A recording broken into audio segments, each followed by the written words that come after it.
Thank you very much for joining us this evening for the trainee session.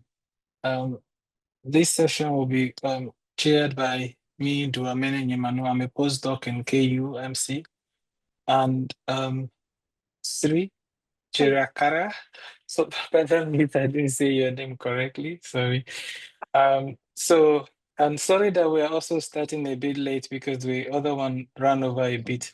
But we want to start with our first speaker, and I would give privileges to introduce her and her talk. So the first speaker is Dr. Whitney Bessie. Dr. Bessie is a nephrologist with a grant funded research program in ADPKD and related genetic diseases.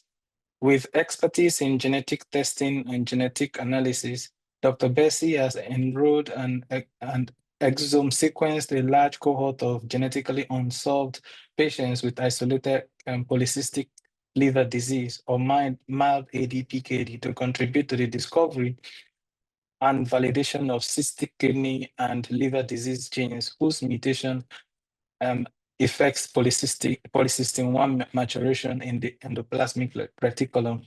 Recent efforts in the Bessie lab aimed at developing genetic approaches to therapeutically increase polycystin 1 dosage. The title of Dr. Bessie's talk this afternoon is Crafting a Successful Research Statement. And Dr. Bessie, the floor is all yours. So thank you guys for the introduction. I have to admit, this is making me a little nervous to give a presentation without any data. But the organizers asked me to address this topic, and so I'm going to do the best I can from my perspective. So as Duane nicely introduced, I've had some successes in my research program, and my impression when I was invited to give this was just basically to give some tips sort of just on the nitty-gritty writing of science writing. I trained at the same institution where I'm currently faculty, so I did not have an extensive experience in a research statement per se, as in terms of like what you would give when maybe applying to a different institution. So you can take my advice with a grain of salt. But I was thinking maybe to outline what I'm going to talk about today, I'd actually love to have you guys all quickly turn on your cameras. You can turn them off later, but just to get a sense of who's here in this trainee audience. If you could turn on your cameras, and we'll just take a show of hands of how many people are, once I see some faces, how many people are undergraduates? Probably not so many. I'm guessing we're mostly grad students and postdocs. Is that right? Raise your hand if you're a postdoc or after a doctoral degree. Yeah. We have graduate students as well. Yeah. Okay. Lots of grad students. Good. All right. So I'm going to give my thoughts on planning your career, academic career suggestions, and then just some nitty-gritty writing things that I teach people in my lab. Because I think it's sort of nice just to upfront make your figures and your writing look nice. It helps with your credibility. And yeah, without further ado, I'll get started. So in terms of planning your career, these are my thoughts. First of all, consider your goals, obviously. I think since I'm sort of the academic representative in this session, in terms of academics, if you are someone who enjoys teaching and mentoring, enjoys, being in an area of ongoing learning, even broader disciplines than what you're in, and maybe can get some enjoyment out of science writing, then academic positions might be a good place for you. I won't speak to the advantages of industry, although certainly there are some others to consider there. See if you like the academic system, really pay attention to that during your training because you're at an academic institution. I think that the mentor that you choose is hugely important. And if you're not getting the mentoring that you want, you can change institutions. And I think particularly once you're after the graduate school phase and in the postdoc phase, there it's really important that you choose a mentor, because the project you start after your doctoral degree may be what branches into your own independent project for a lab. In terms of academic institution, while you're there, try applying for a fellowship grant. It's really a good experience to see what the grant writing process is about. Attend conferences. That's how you network. That's how you meet people. And try mentoring students as well.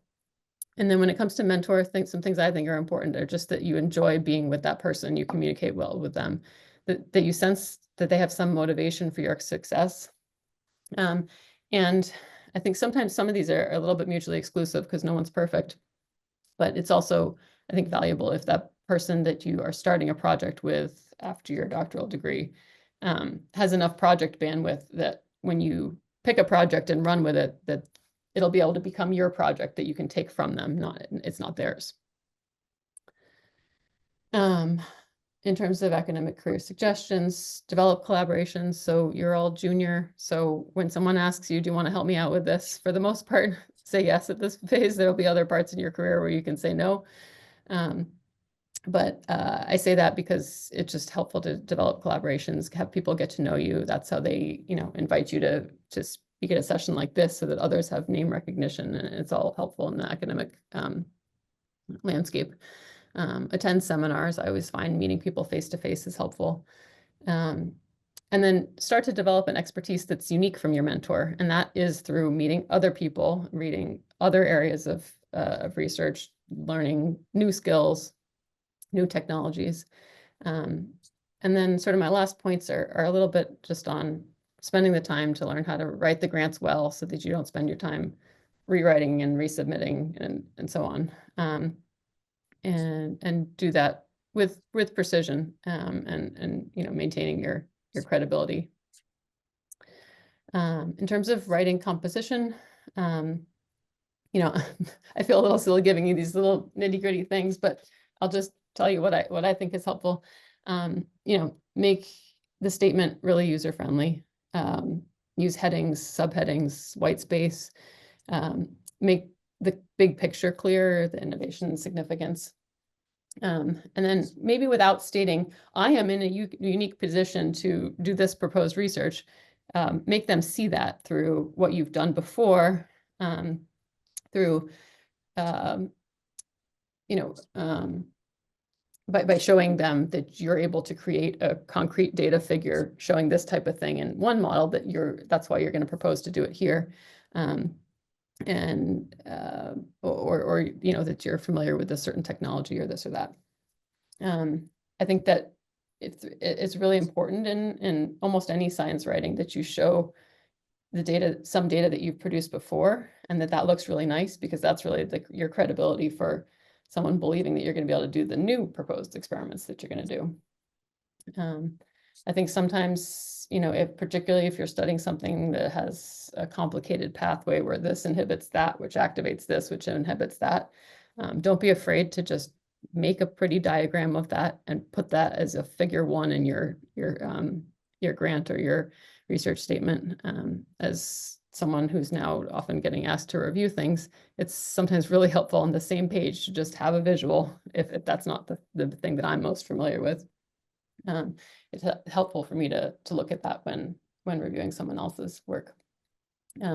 Get feedback from colleagues, not just your immediate mentor, because people who review your things or who are looking for other faculty in their department, they are not going to be as familiar with your project as you or your mentor are.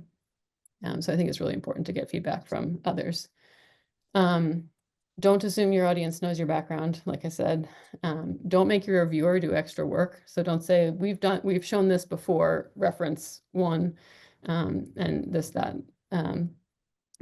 State if there's really relevant backgrounds, state it, and don't be overambitious. Other do's and don'ts. I really like the active voice as much as possible. So rather than we did this and we found this, we find this and this data shows. Streamline your work. So usually I find I write something and then I end up being able to make it nearly about 2/3 of the length of what I originally wrote, just by streamlining things. and it really makes it easier to read. Make sure you state a hypothesis, potentially ask some questions, fine if they're the bullet pointed, but something to help the reader sort of phrase what you're trying to answer so that they can expect a concrete set of outcomes. Include a section of expected outcomes. Include figures, as I mentioned, highlight your unique skill set, as I mentioned. Avoid bragging. Sometimes it can be pretty unflattering and you don't realize it, but you're coming across, I was able to do this and I was the first one to do this and I was the first. I find it's more effective to state those things that you did and let the reader come to the conclusion that they're impressed by you. And then of course, proofread.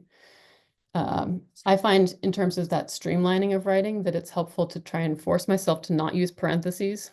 That by avoiding parentheses, you avoid having the sentences be really long, and you often what's in the parentheses you can turn into a new sentence and it makes it a stronger statement. I avoid words like various or occasional or probably because I think in science writing it's good to be more precise. Avoid telling stories of like the reason why we did it. It's good to have the data progress from one conclusion to the next. But if there was some challenges in there or this or that, you don't need to give the person the whole story. And just be sure in your background sections not to demean the work of others or just come across as negative of the reason why we need to do this is because this treatment is terrible and this other one is terrible and this other thing doesn't work. Because that just comes across a little bit negatively. And then just a few other writing tips. I like, if compare this paragraph and this paragraph, they're exactly the same, but I like the justified format. I find it looks a little neater if the right and left edge of your paragraph is even rather than uneven. And I just have a few basics that I set with font and margins. And then here you can insert a text box to put a figure within your text and have it nicely fit around it. And so that I've found is really helpful. All right. I'm over my time. So in terms of a research statement, I sort of looked up online. There's a bunch of different institutions that'll outline for you what a research statement should be. I'd suggest you can go there when you need to write that. I didn't want to just pull in information from someone else's site that I wouldn't be able to sort of more directly speak to. But a few things that I did see that spoke to me were just make sure you articulate your brand, makes it like something so that in like a word or two, the faculty who's considering your hire or the person who's considering your grant can sort of think of, yeah, you're the one who does that thing. And I think that's helpful. And, potentially tailor things to the institution that you want to work for. All right, with that, I will stop and take any questions. Excellent. Thank you so much, Dr. Bessie. That was really great. Excellently presented. I don't know about that. I would love to have shown data instead, but that's what you got. Yeah, that's what we asked for. So thank you. Well, I want to start with the questions, and by the way, please feel free to post your questions in the group chat. I think one of the things you have a unique perspective in that, like you said, you were in the same institution. So I was just wondering, what are the advantages or like there are any disadvantages to like staying in the same institution as your postdoc to continue? I've heard it echoed that it could be disadvantageous if you're staying in the same institution or the same lab for your grad school and your postdoc. So I don't know what you it's a think. great question. I was thinking I might stop sharing here. There are advantages or disadvantages to both, and I think maybe it may depend a little bit on your project versus your mentor's project and your relationship with your mentor. I think that any institution is basically going to insist, if they're going to promote you from a sort of postdoc position to a faculty position, that you have unique skills from your mentor. Like they don't want any faculty members to just be copies of each other. So you're going to need to highlight something that's different. And that's sort of why one of the things I probably said multiple times was just to develop unique skills from your mentor.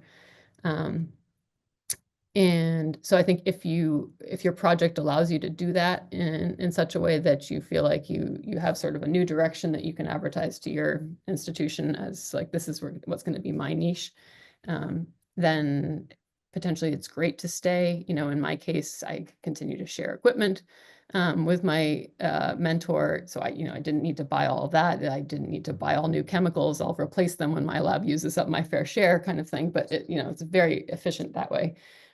But I think if there's some things that you're doing similar to your mentor, or if there's ever any clash about who owns what data or this or that, that may be a reason to consider other opportunities. Yeah, thank you. There's still no questions in the group chat, but I do have another question, and this is usually like, so as a postdoc, I know like there are a number of postdocs here. How soon should you start writing up your research statement? And I've also heard someone saying, oh, you can start maybe applying a year before you're ready to transition and see what kind of response you get and use that to practice or something. What's your thoughts on that? I don't know that I'm most informed to give you the best answer. I would, it'd be great if someone else wanted to answer your question. But I think that, potentially faculty positions often want to know that you're in a good position to earn an independent grant, potentially career development grant, right? So I think if you have a fellowship grant and a project that looks like it could blossom into a career development grant, that's certainly the time to start thinking about where you want to be and where you want to do that work. I don't know in terms of advantages or disadvantages to doing it before that point. Okay. And I think we have 1 more minute, so maybe I might just use it. Well, so one more question since I've had you.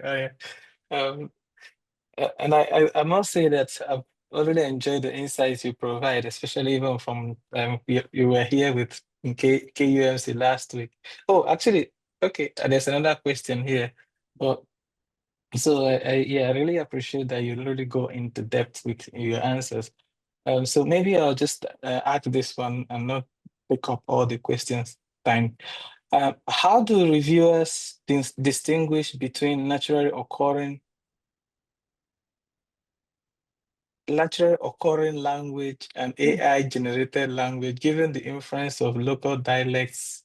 For example, what might sound AI generated could be a natural expression for another. I guess this is related to the difficulty with ChatGPT and Yeah, writing that's samples these days. interesting question, Anu. It's never come up yet. I'm going to be doing some reviews next week, and we'll see if that comes up in the discussion. I recently read guidelines for a certain journal who is requiring a specific statement if you use ChatGPT or any AI to even edit the manuscript. Just a statement that was used. So there's, we'll see how this plays out with scientific literature and grants. Okay. Well, thank you very much, Dr. Bessie. I think our time is almost up, so we'll move on to the next speaker. And I'll allow my co-chair to introduce the next speaker.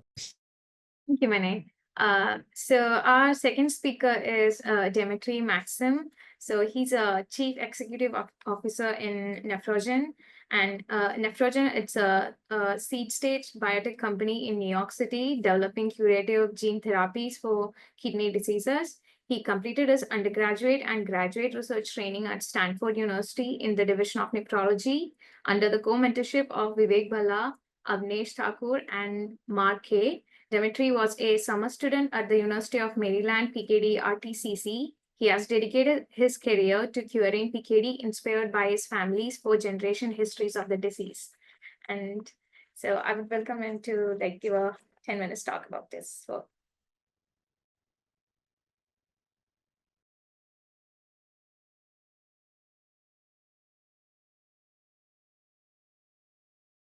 I think you're muted. Thank you, Sri, for the intro. And thank you for having me. It's been I guess it's been 6 years since I've been at the PKD RRC. I had my first internship there when I was still an undergrad, actually, in 2019, and things have changed a lot since then. So I'm really, blessed to come back and talk a little bit about what we're doing. Also, not presenting any data, but to hopefully give you some perspective on kind of the path I ended up taking from that time. So I'll share. I just have a couple slides.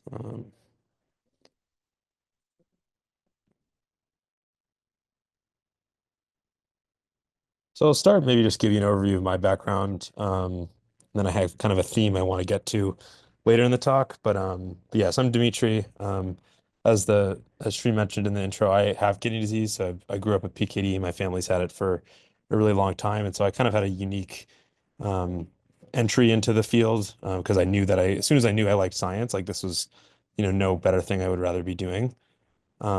So even as a high school student, I started working in various research labs, but I went to Stanford for undergrad, graduated during COVID, stuck around for a master's after that I was considering turning into a PhD, but I actually wanted to go to med school also. So I applied to MD PhD programs, and that was fully the path I intended to take. As probably a lot of people, maybe several people on this call, but I know there's a lot of grad student PhDs. So ended up not taking that path, which I'll get to kind of later in the talk. But the short version is that we started a company out of my master's research at Stanford focused on gene therapy for PKD. So the idea was like we could, develop a fully curative therapy. And it drew on a lot of the work from summer 2019. So that was when I was at the PKD RRC with several amazing investigators. And then also I did another internship at Vanderbilt with Matt Wilson focused on gene delivery. So a lot of the science kind of set the groundwork for Nephrogen. And so today I really want to talk about like how Nephrogen started and maybe give some examples and advice for, especially PhD or postdocs that are maybe thinking of the industry route, but like from a different angle. So traditional industry route is like, okay, I'm, going to work at Novartis or I'm going to work at Genzyme. Whereas like this is like a totally different, this is starting a biotech company from scratch based on your either postdoc or PhD research. And so both can be done, right? They're both different paths to industry, but I kind of want to shed light on the ladder of like starting your own company and things I've learned from that and what, you would have to do to do that yourself. So the first thing I want to say is that this has changed a lot. So like 10 years ago, or probably even less than that, like there wasn't a lot of support for this type of startup. So most biotech startups were coming from large venture capital firms in Boston that were taking, seasoned biotech veterans that had been at Novartis for a long time, or other large pharma like Otsuka that developed tolvaptan, and they were like bringing them in and saying, okay, like run this company. And they were throwing tons of money at it, hundreds of millions of dollars, and trying to get drugs approved in patients.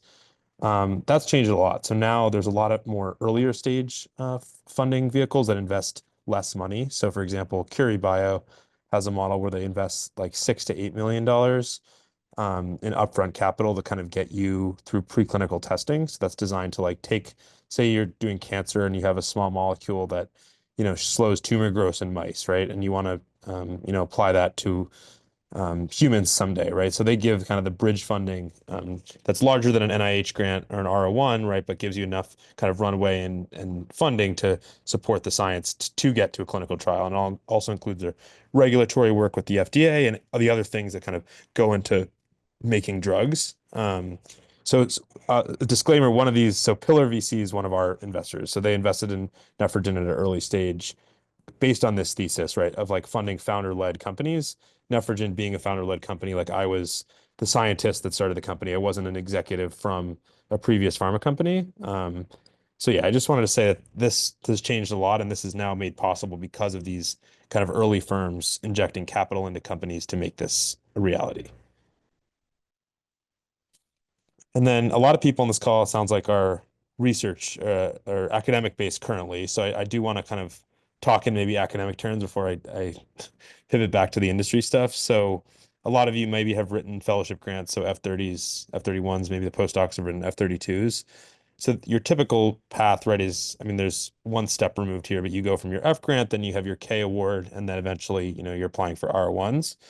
So there's a similar path for industry/startup companies. So specifically, any company with less than 500 employees can apply for like the R01 equivalent of a startup grant. And so their phase one is generally depends on the agency. At NIDDK, it's up to 350,000 in a phase one application. And then a phase two application can go up to 2.2 million. And so these are designed to like, de-risk commercialization efforts for early stage science. And so again, if you have anything that you think has clinical translation, the phase one would be a great fit because is designed to de-risk the kind of initial testing. And then the phase two, the $2 million grant is designed to like, okay, let's get this much closer to commercialization. So that looks generally at larger animals, things like toxicology. So like, is this safe? Are we going to be able to, send this to the FDA and have them approve it and then allow us to start a trial? Maybe it's some initial kind of manufacturing studies. That's sort of what the phase two is focused on, whereas the phase one is like, I guess it's the equivalent of maybe like an R21 grant for academia, right? So it's like a 2 year, it's a shorter term period to de-risk a critical question in your project. There is a key difference with these grants where like the R40 series, I'll call them, the SBARs and the STTRs, they're much more geared towards commercialization and kind of market potential. So when you read an R01, everything is science, right? It's all about hypothesis-driven research. Like, is this going to yield information that's helpful to move the field forward? Whereas a STTR and SBAR, it's much more like, is this going to yield a commercial product? And so there are different review criteria. And having been I was on a study section that reviewed these grants, and I got to see a little more insight on this, but it's definitely a very different review process than the academic side. But the point is that there's a path forward, right, that gets you funded as PI. It's just like a R01 grant, but it's designed specifically for industry and specifically for companies with less than 500 people.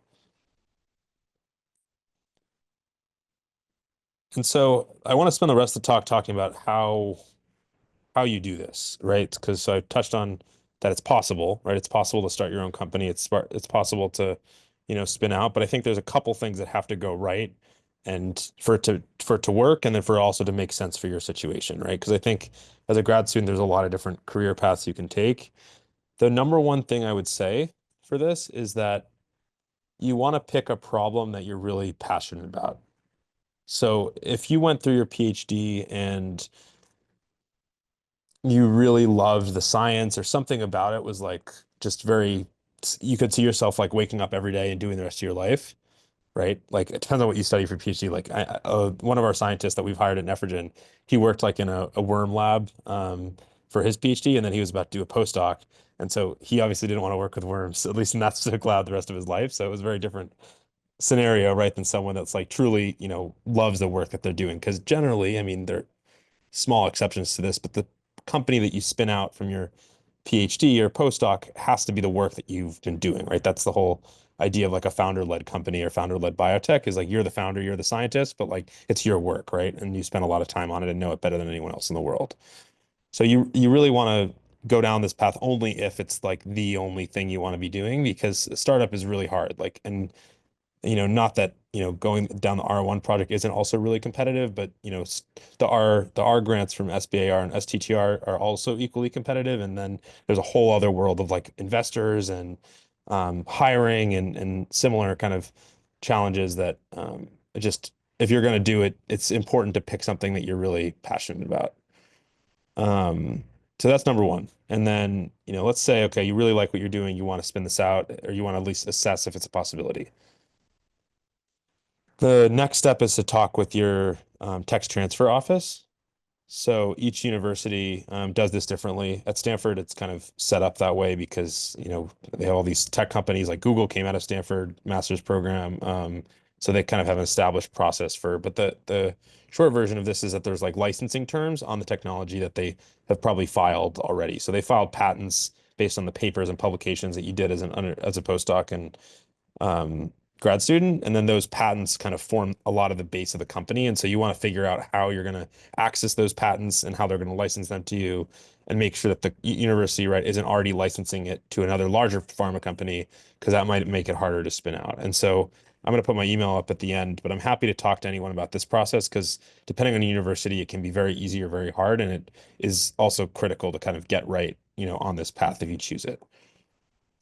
The next phase obviously is getting funded. So I'll talk on when to spin out next, but the next piece is, okay, now you've talked to the tech transfer office. They say, hey, we have patents on your technology.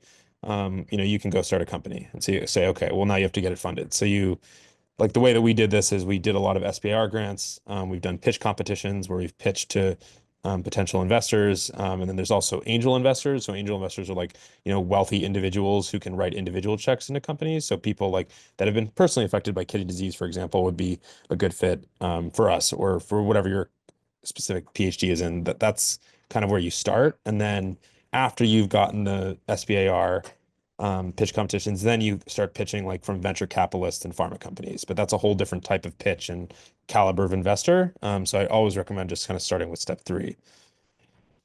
After you've gotten maybe some initial funding, maybe you just got one grant funded, then you can start to talk about with your PI, right, which is a separate conversation of like when to spin out. And so this is really critical to get right. I think if you spin out too early, then you risk like not having enough funding to carry out the company because you realize quickly when you leave academia that things cost a lot of money, right? Like all the indirect costs and NIH grants, they go to universities for a reason, right? And so companies don't have that. I mean, they do a little bit on the grants, but you're paying all of that yourself. Like you're paying for rent and office space and all these other things. So my general recommendation is to stay in academia as long as you can, take advantage of the resources there and the grants that you have before you spin out, so that you can kind of build up as much funding and resources.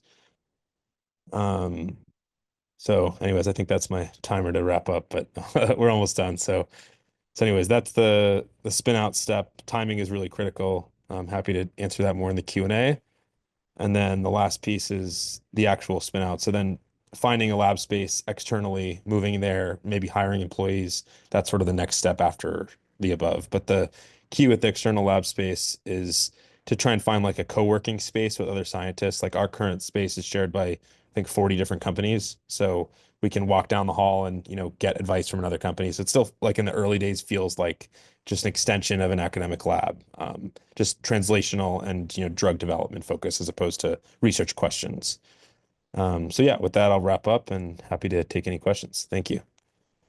Thank you so much, Dimitri. It was nice. I don't see any questions in the chat so far, so I would like to ask a question. So since you already mentioned about the indirect cost and all those stuff, so since it is affecting the research field right now, how do you think the industrial jobs are going to be getting influenced on those right now? Like, are they going to be more, or like the number of positions and all those things in the industries are going to go down? Like, what's your thought about that? Yeah, that's a really good question. I don't want to get too political with it, Yeah, because it is I'm just saying, like, in general, what do you think is yeah. happening? So yeah, my general thoughts is that it's not good, right? Because there are academics, like these universities rely on these funds one way or another, right? Like, and they might, like, if they cut the indirects, then they might have to lay people off. For us, it matters less because our indirect is a lot lower. Like most of my grants that I submit are all direct costs because we don't have as many indirect costs as a large university. So that's what I'll say to that piece in terms of like layoffs in pharma. So pharma is actually really struggling right now. So if you just wanted to go to Novartis and get a job, like there's a website I follow every week that's like layoff trackers because we've been hiring. So we want to hire from some of the companies that are cutting, which is, good for us. But obviously we're hiring way less positions. We hired like 3 scientists total, right? Whereas they're laying off like, hundreds of people cumulative across all the companies. So yeah, that's just something I would keep in mind is like if the VC dollars actually haven't really gone down. So like the IPOs dipped a lot. 2021 was like the high year where investors were throwing money at things left and right. It went down after that. 22 and 23 weren't as good. 2024 was back up, not anywhere near 2021, but like at normal levels.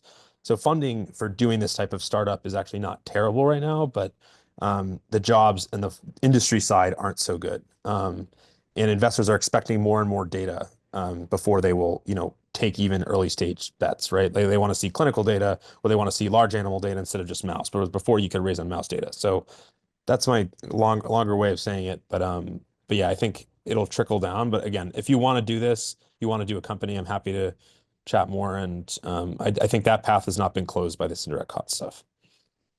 Thanks so much. I think we have a question in the chat.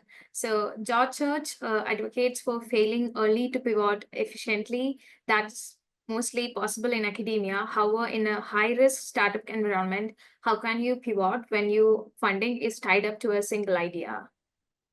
Yeah, so that's a great question. I think pivoting is actually the same mindset we take here as well. So, like, I mean, George Church was one of my mentors, and I remember he told me, like, as an undergrad, to just take really hard classes, and if you're failing, you're not trying hard enough or something like that. And I don't know if that advice was so great because I struggled to get into medical school afterwards because of it. But in general, I do agree in a company, it's good to fail fast. So test a hypothesis, whether it's experiment or in a company, it's the same thing. So in our case, like one of those is with hiring, right? If you hire someone and they're not a good fit, like unfortunately in a company, you have to let them go like immediately. Like you hire slow, fire fast. It's very different than academia where there's like, contracts and there's like periods of time that you have to, like, there's none of that. And the second piece is like, if you have an idea that's not working, you need to pivot as quickly as possible to something else to, maximize your runway. Because if your company's burning like $25,000 a month, for example, and this idea isn't going anywhere, like you're just burning money at that point on an idea that's not going anywhere. Like you need to pivot. So like we've had that happen where we've been pursuing like a nanoparticles. We spent a lot of money on nanoparticles as a modality for delivery to the kidney. But it became clear that they just weren't delivering, or they had manufacturing problems, or the batch to batch variability was very high. So we had to just pivot. We had to say, okay, like we're not going to do nanoparticles, we're going to do viral vectors, and we're going to, even though we spent a lot of time and money, like you have to avoid like the sunk cost fallacy of like, oh, I've spent all this time and like it could work. If you really truly follow the data and the science and that's not really going in the direction you want, it's really critical to pivot quickly to, maximize your chance to do something else. Great. I don't think any other questions over there. So I guess I'll jump in and ask one more question about it. So since your company is on like nitrogen, so have you guys like thought of doing anything else, like any other organs? Like, are you guys planning on like branching out? Do you think you're gonna just sticking into one field of study is the best idea? Like, what's your thought on that? Yeah, that's a great question. So I do think one thing I didn't talk about in my presentation is I think it's important to, keep in mind the other options for funding, because like, for example, like pharma companies have pretty deep pockets and they do a lot of collaborations with biotechs or smaller companies. And so a lot of like pharma companies wanted to do partnerships with us where like they wanted to look at pancreatic diseases or they wanted to discover viral vectors for new tissues.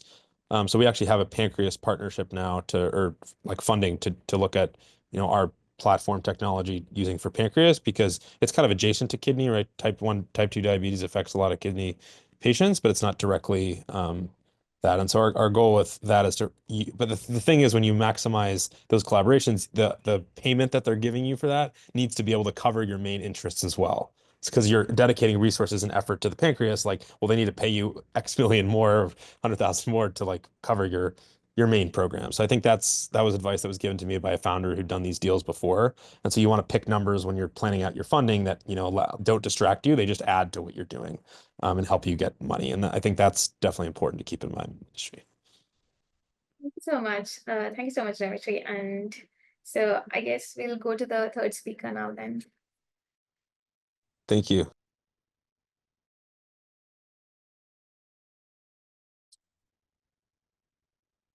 Okay, thank you, Dimitri. It's my pleasure to introduce the third speaker, Dr. Shamim Ahmad. Serves as an executive director at Precigen, spearheading a team dedicated to advancing preclinical research across various programs, including CAR T cell therapy for cancer and autoimmune diseases.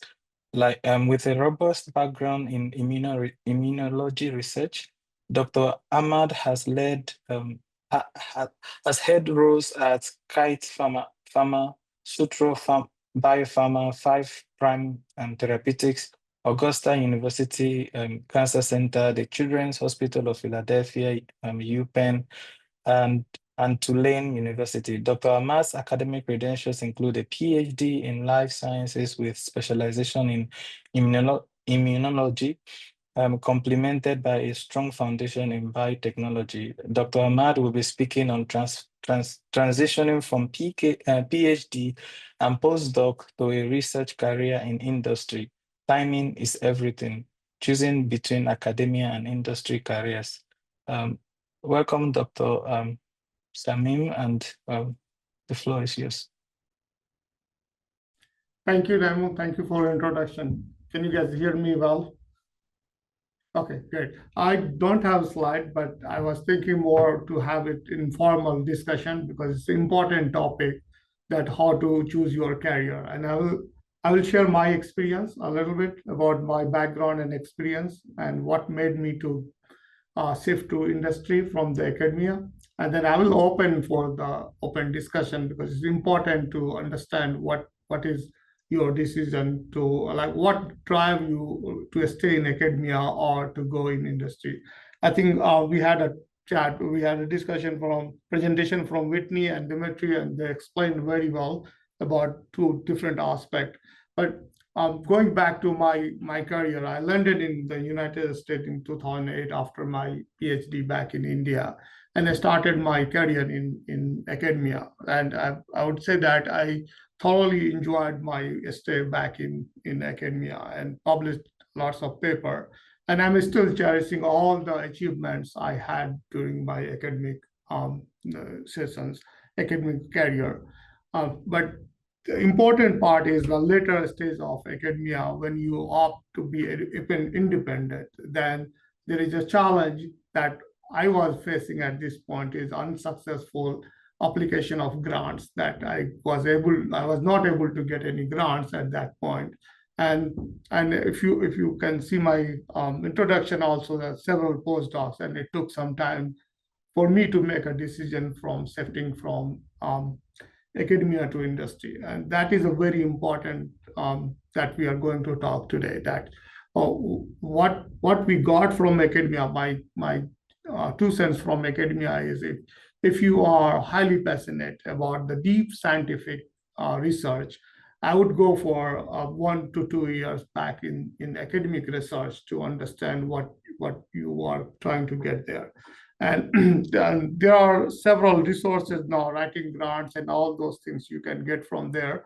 But there is a stage after that, it's a very difficult to get the grant and very competitive. If you are extraordinary, you can get the grant, but you don't want to stick with your PI for longer time because after a certain time of your career, it's difficult to go into a different area. And in 2017, after almost like 9 years of my career in academia, I took a leap to industry. And one of the reasons, as I said, that not having the grant. But working in the industry is different than the academic career. So that gave me a more closer experience of from bench to bedside. It's a focused research work where we are targeting a drug to the clinic. And it's, again, industry is not the dark side of science, that's what I'm not saying, but it's a different game with a different rule. And that is what you have to decide at early stage, what is your expectation from your career goal, right? I would say that I won't delay switching from academic career to industry career. It's an early decision what will make you to develop your career in one area to other. And that was one of my mistakes in my career, that it took me 9 years to make that decision, how to move from academia to industry. And I think I will open, I'm open for any question and discussion on these aspects, what is going in your mind, and I will be happy to give more details. But I can tell you, if you are willing to, I can explain that my experience. If you are willing to say go to industry, LinkedIn is your friend. Go there, make connections, talk to people, and talk to people in the industry and understand more about their background, their groups and how they are doing research, and then develop your interest, whether you want to stay in academia or you want to go into the industry. So with that, I will open for any question and discussion. I thought it would be more of a discussion platform, so I don't have any slide for this time. Thank you, Dr. Shamir, and yeah, thank you for being with us and great introduction into that. And so you talked about the timing. So how soon should one start looking at transitioning into academia? I think one of the challenges or concerns I've heard people echo is the difficulty of coming back to academia if you make that switch. So can you talk about that, please? Yeah, it's a both way around. But again, from academia to industry, but if I'm hiring someone from academia, I would definitely look for early career people who is coming fresh PhD or 1 or 2 year of postdoc. And I tell you the reason what I felt, and other people also felt the same way.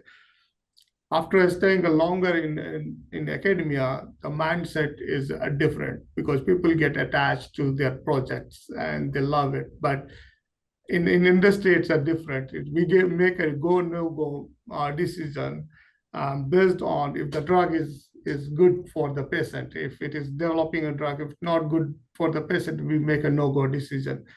But being in the academia, we get attached that this is my project. I want to publish it, to get more information about it, do more experiment about it.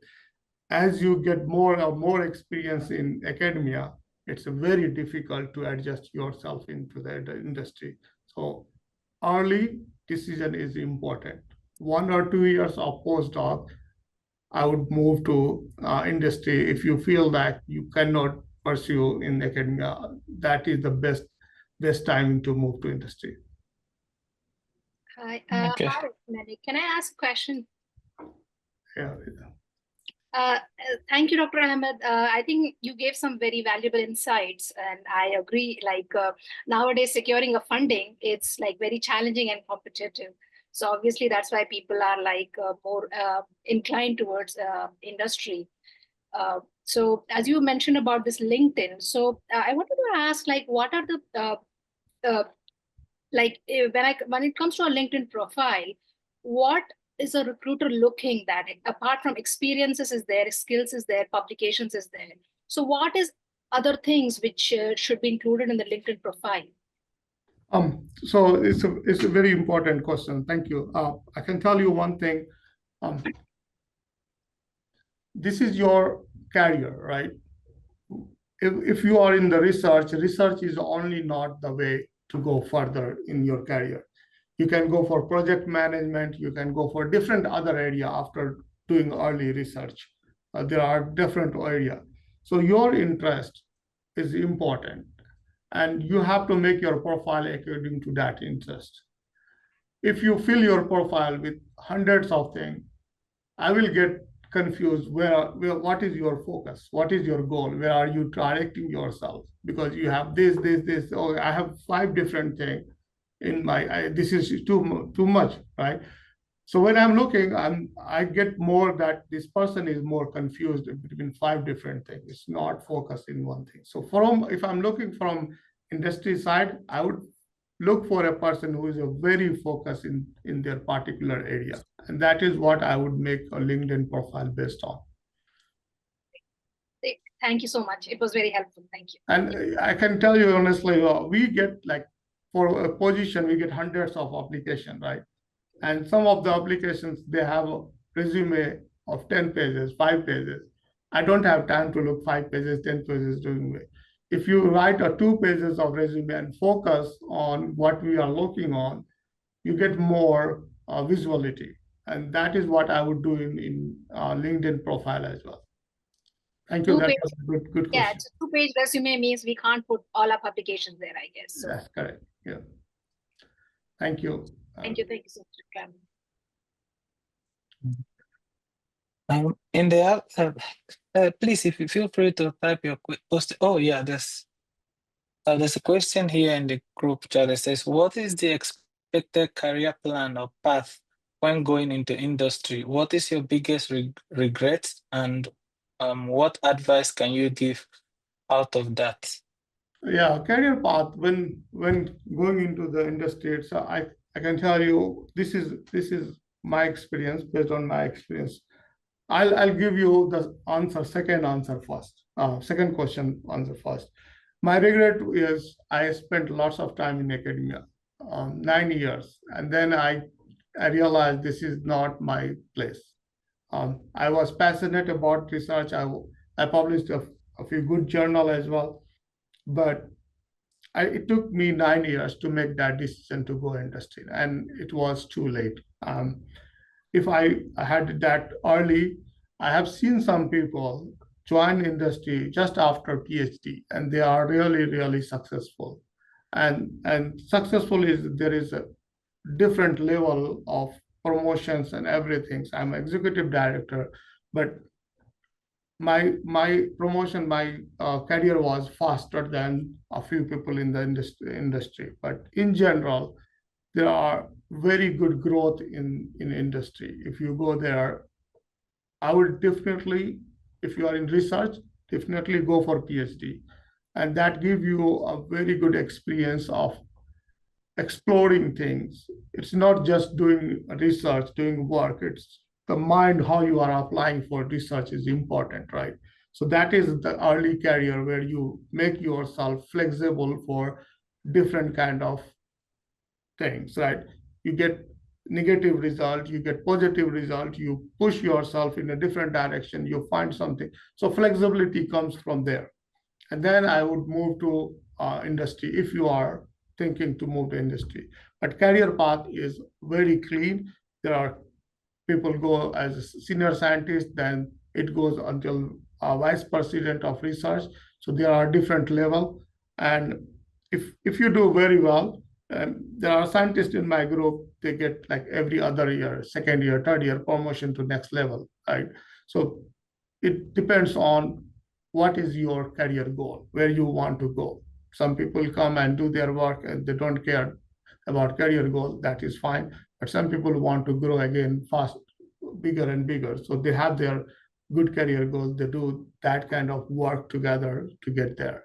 So I hope that I answered your question. Yeah, I think the other part of the question was asking what is your biggest regret and what advice you can give out of that. Yeah, so regret, I answered that first. The regret was Oh, only sorry. I spent 7 years, now almost 9 years in academia to make that decision to go to industry. That is my biggest regret so far. Coming in after industry, I'm very happy in industry so far, and one of the best thing I've seen in my life in industry is a very good work and life balance, and that's what I'm enjoying here. I'm in Maryland. I go hiking all around Virginia and other cities, Pennsylvania. So I have lots of time to do all those things, do balancing between my life and so no regret in industry so far. Okay, thank you. Whilst we're waiting for more questions. Okay, I think the person asked the follow-up question. Says one more question. What made your career move faster than others? Any advice you will give yourself as a recently hired personnel? Yeah, no, that's a very important question. Again, as I said that I'm very dedicated and passionate about research, and I kept my energy what I had in back in academia. It's just I shifted to different kind of, I said that different game with a different rule, but my energy level, my work, love to science, my passion to science is still same. So I kept that, and that makes me more happy here, and that is one of the reason I believe is my career is developing faster than others.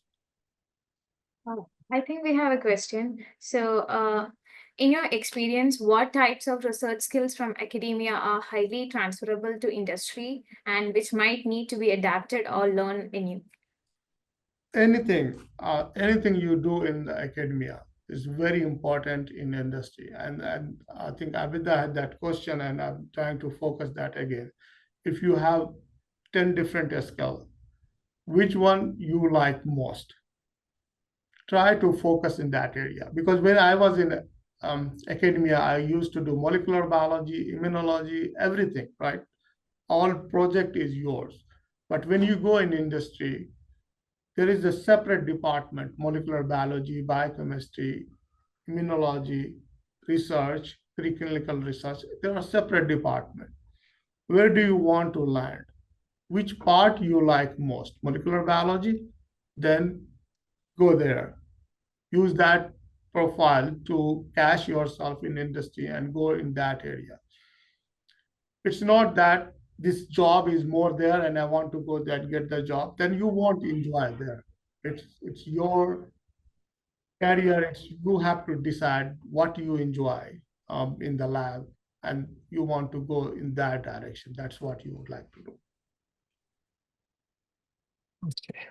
Thank you very much, Dr. Shamim. I think our time is up. So thank you so much for joining us. Thank And you. we'd like to And move to I'm the on next speaker. LinkedIn. Anybody has any question, please connect with me, and I will be happy to connect and answer if there is any question. Okay, thank you so much for that generous offer too. So you're welcome. I'll hand over to Siri to and introduce our final speaker for this session. Thank you.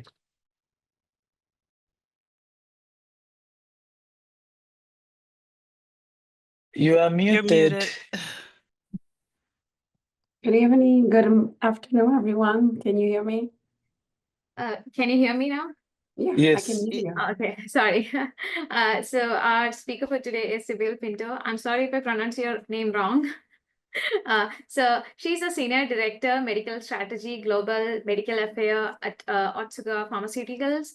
In her current role at Otsuka, Sibyl Pinto serves as Senior Director of Global Medical Affairs, Nephrology and Immunology Portfolio.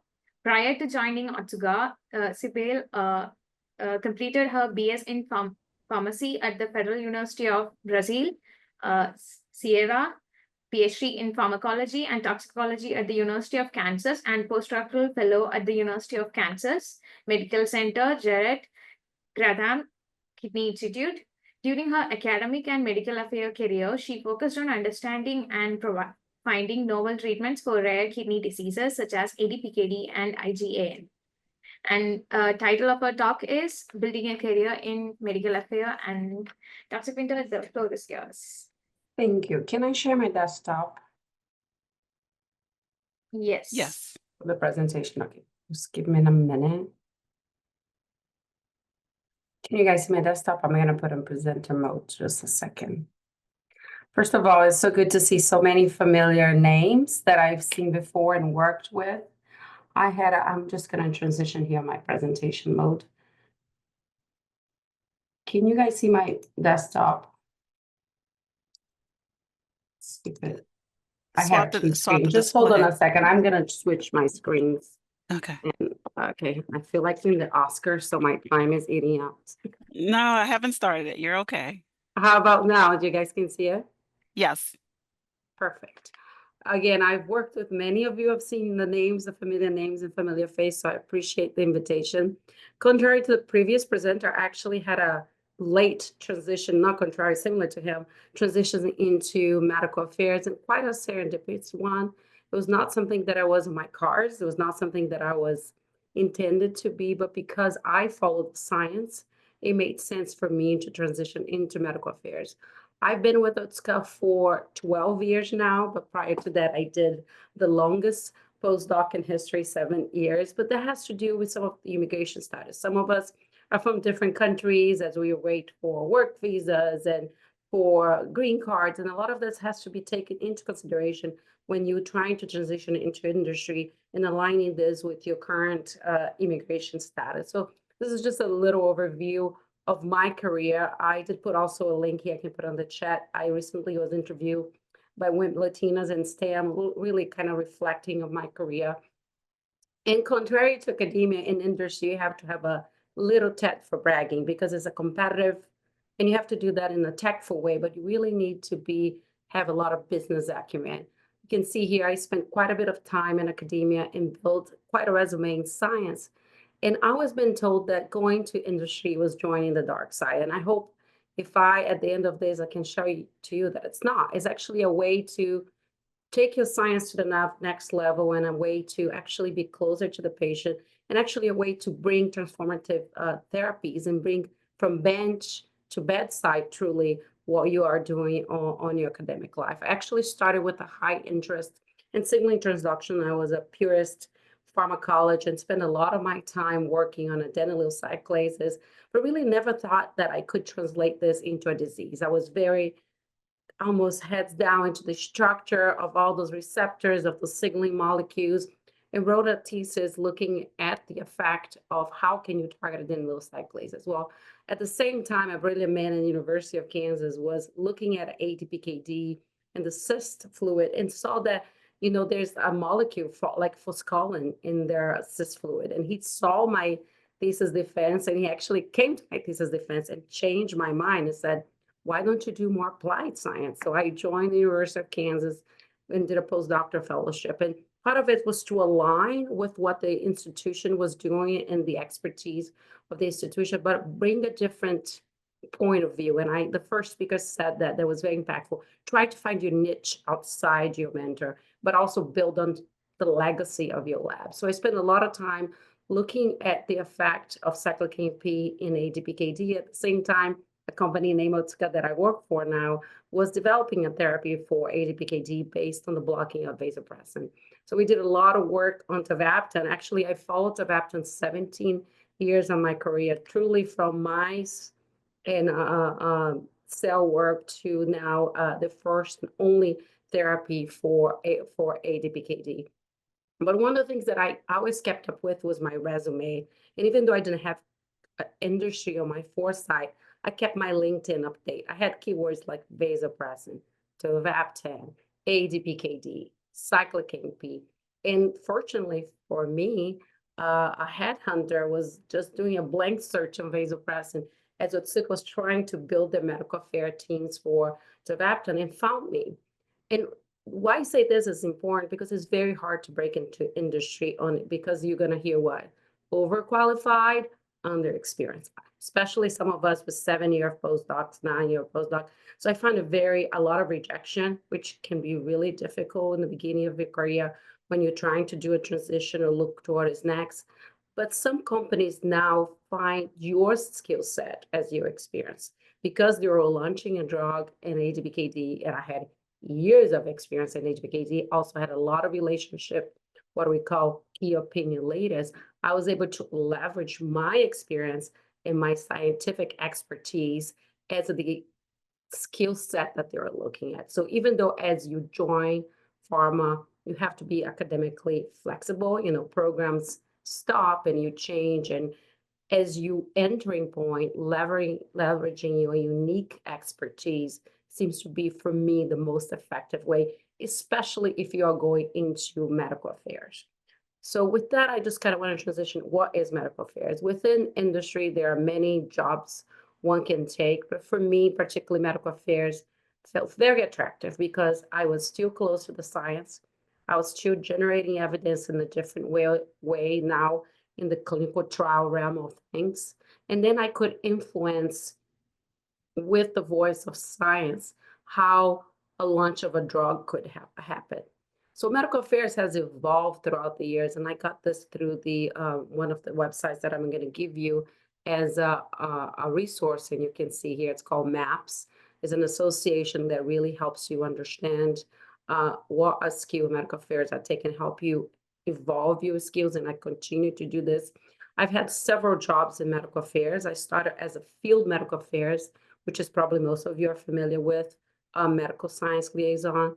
I did that for 7 years. It seems to be a theme of my life until I became a senior medical science liaison and did a lot of traveling, but I also did a lot of talking with key opinion leaders. Not only did I leverage my previous experience in my previous relationship, but I expanded my breadth globally. I now could speak with key opinion leaders all over the world. And one of the major evolutions of medical affairs was their separation of medical affairs from sales. So when you say you work in the industry, the first question I get, are you a rep? Nothing wrong with a rep, but no, I'm a scientist who happens to open in industry. So that was really an evolution of medical affairs that made to create that transparency in those clear borders between sales and science and development. So there are really a lot of things you can do. And it varies if you're in a smaller company or in a bigger company. In a smaller company, medical affairs tend to wear a lot of hats because of just the number of personnel in the company. But if you are in a larger company like Novartis and Merck, that really roll up way more structure and there's a little leeway on what can you do. But you can work on publication planning, clinical trial data analysis, medical information and safety reporting, engagement with those key opinion leaders. And my mentor from grad school, Darren Wallace, actually now it's one of my key opinion leaders that I get the pleasure to speak with, and build education, which I think is most important. I'm able to impact all the way to NPs and all the way to PhDs and physicians and shape the treatment paradigm, but in an unbiased way because I'm not tied to sales, right? And really, you can go field medical affairs, but as you move in-house, like I have, I'm currently Senior Director of Global Medical Affairs and lead development of new assets for nephrology, immunology in all continents, but Africa and Antarctica. And I really hope to expand to those as well. But you really have a key eye on the strategy, what it takes to build a successful program for research all the way to regulatory approval and then post-marketing, data generation, even post-marketing. We're looking at phase 4 study. What else can you do besides the pivotal trial? How else can you do post-doc analysis? How do you power a clinical trial? And then knowledge and insight sharing. So you really serve as a bridge between R&D, which, new molecules that are being developed or higher because this is a business, and commercial. And in between this, you also have regulatory. I have developed many skills throughout my life in field medical affairs and continue to do so. I've had several friends within medical affairs itself that have gone several different paths. Some become managers of major medical science liaison teams. Some decide the medical science liaison is their end career for them. It's actually a pretty amazing job. Some focus on post-marketing drugs in a very specific market. I love the global development of drugs and global access of drugs. And I can really work very closely with impactful organizations such as the International Society of Nephrology to make sure that kidney health is expanded global-wide.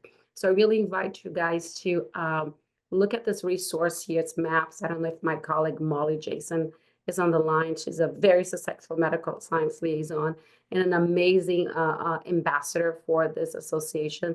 They meet several times a year, but there are a lot of skill building resources within their website. I can tell you I'm very fulfilled in what I do. I feel closer to the science, and I'm just really privileged that I kept my mind open to those opportunities, so that if there is an advice I can give it to you, be flexible, keep your mind open. I did not know about industry, but now you do. There are opportunities to do preceptorship, do summer internship. So keep your skills sharp and be the best advocate for your own career. Brag in a tasteful way, but really put yourself out there. Thank you so much, Dr. Pinto. It was wonderful. So I don't see any questions right now, so I'm going to just start with a question. So you always knew you wanted to be in the medical affairs, or like, how did you end up in this field? Like, was That's there a great question. I knew nothing about industry. I think as a foreigner who comes here, you have one, track mind. I'm going to do my postdoc and I'm gonna become a faculty, I'm gonna write those grants. I knew nothing about it. But when the recruiter called me, what made me very attracted to the position, besides, I'm not gonna lie, it's very financially stable. It gives you a much more ability to have quality of life. But the fact that I felt a scientist still, that I still get so close to the science, what made me this very attractive to the medical affairs function in general. And I've had several opportunities to leave there within industry, and that's the beauty. Once you enter, you can see what else is out there. But I have chosen, at least for the last 12 years, to stay within medical affairs because of the direct impact you have with physicians and patients as well. Yeah, so we have a question. Can you please describe what the day-to-day role of an entry-level MSL? Yeah, that's a great question. It really depends what compounds you're supporting and where you live. I'm in Kansas City, therefore there is a lot of space. So my day-to-day was to cover 11 states because I was in a rare disease, right? PKD. On the opposite, I have a friend who lives in New York whose job is just to cover Manhattan. So it really depends if you're covering a blockbuster, like you are MSL for GLP-1 inhibitors. I'm sure your territory will be very small, or if you're doing rare diseases.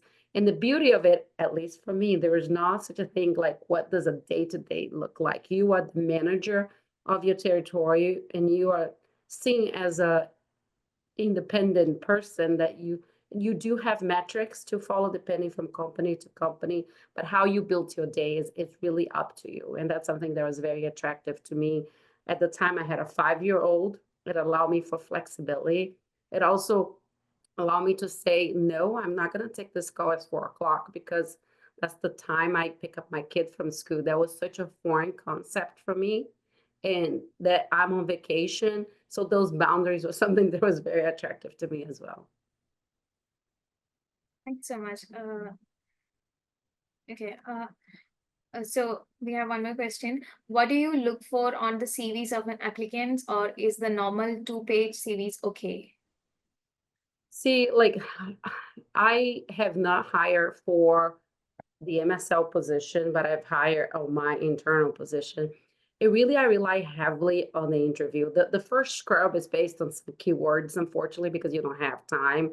And that initial impact statement, what are you looking for? I've done all of this, but what I'm really looking for is this is something that is very attractive when starting. And also network. I get phone calls every day. Hey, I'm like to break into industry, and I'm always happy to talk to people. So really leverage your network because every company works differently. So talk to your friends that works in the company, what the hiring manager is looking for.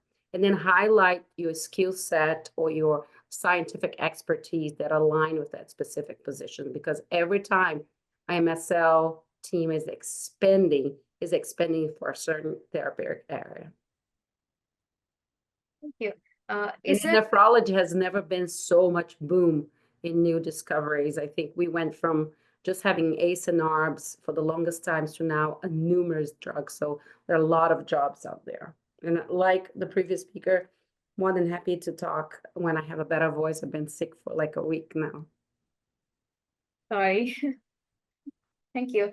So we have one more question. Is there any complementary degree that this role in industry required from you? That is, example, MBA or similar?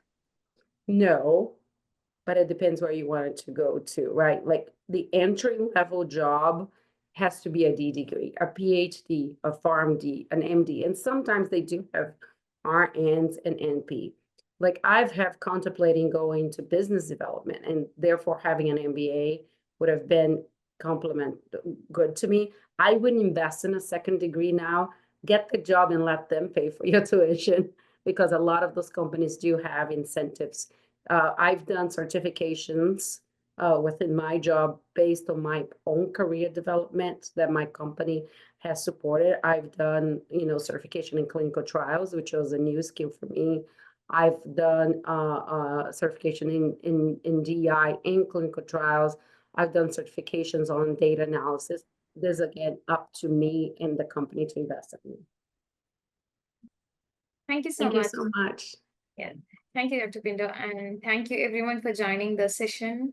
So I guess that's we don't have any more talks for the session. So Yeah. would you like to say anything, Nicole?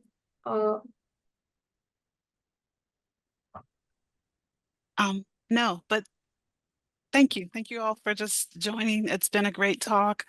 I enjoyed everything. I think I learned something. So thank you, Dimitri. I don't know if he's still here, but I might have a company of my own. No, just but I think it was really good. Thank you. Thank you, everyone. Okay. Thank you, and thank you, the speakers. Thank you. Enjoy Please the rest connect of with your me on afternoon. LinkedIn. I'll talk to you guys later. Okay, thank you. I will take you up on that offer.